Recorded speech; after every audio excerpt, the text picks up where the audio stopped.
Good morning from DiamondTrail Ranch, everybody. If you are new here, we are a Florida-based homestead raising chickens, ducks, goats, rabbits. We have a cow and more, all on just under 2 acres here in Zone 10A. And today, I want to talk about something that most people don't think about when they start a homestead until something goes wrong. And that is redundancy. Because I will be honest with you, if your homestead only works when everything goes perfectly, it's not really a system.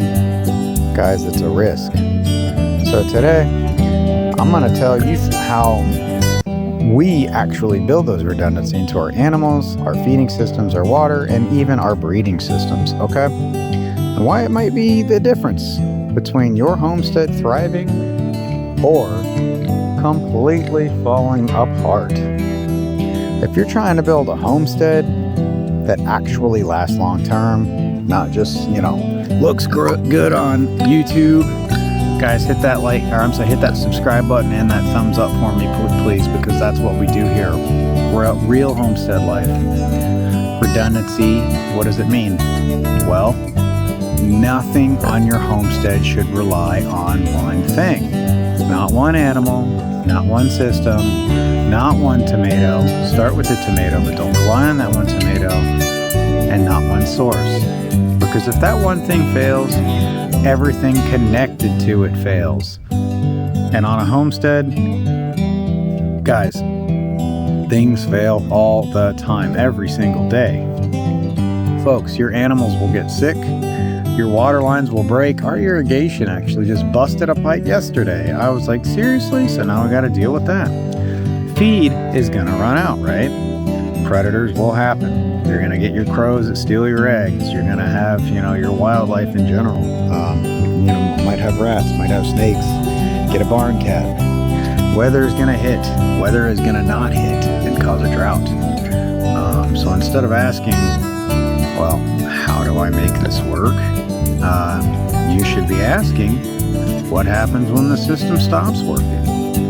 Well, succession animals like ducks and chickens, okay? One of the biggest mistakes I think that people make with homesteading and animals is they treat their animals like individuals instead of systems.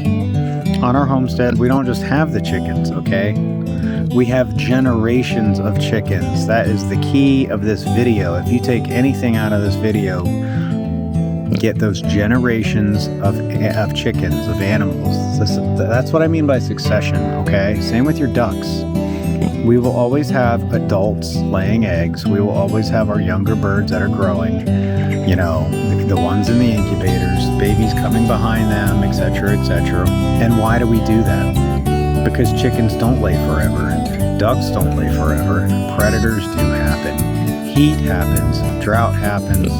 Hurricanes happen. Freezes happen. We just had a record freeze this year. Our bananas and all this stuff had to completely start over. We lost one of our hibiscus. It's just now starting to come back. Age, like I said, old things get old. So if all your birds are the same age, you're one season away from 0 eggs. There's nothing prepared about that, guys. People talk about having chickens. That's great and all, but do you have succession chickens? Because things get old and chickens only lay for a few years, guys. That's where that succession comes in. You always want those replacement birds coming up, that genetic diversity, backup egg production. We're going to be breeding coony coons. This is our girl. We're going to have meat. We got a cow. We're going to be breeding the cow. We're going to have milk.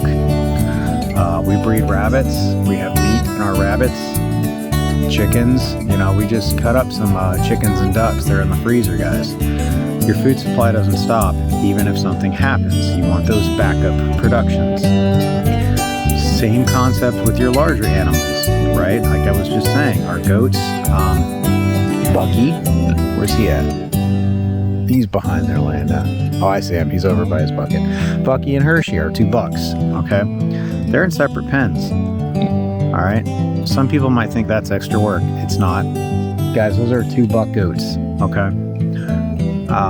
It's redundancy. If you keep everything together, fighting can happen, injury can happen, breeding gets absolutely uncontrolled. By separating your systems, folks, you are controlling your breeding, you are preventing those losses, you're protecting your investment. Same with our cow.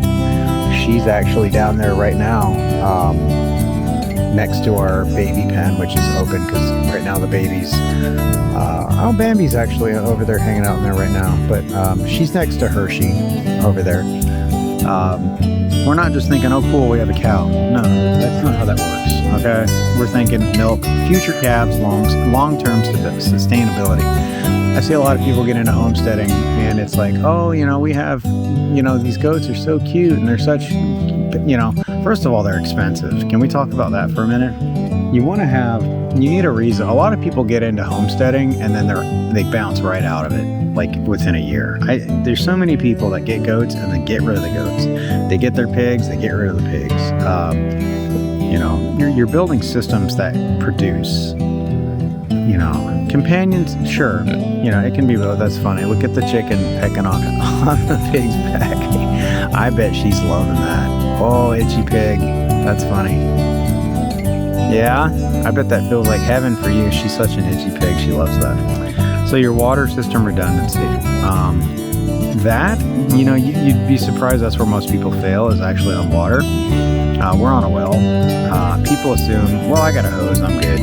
Until that hose bursts, the pressure drops, the power goes out, and then what?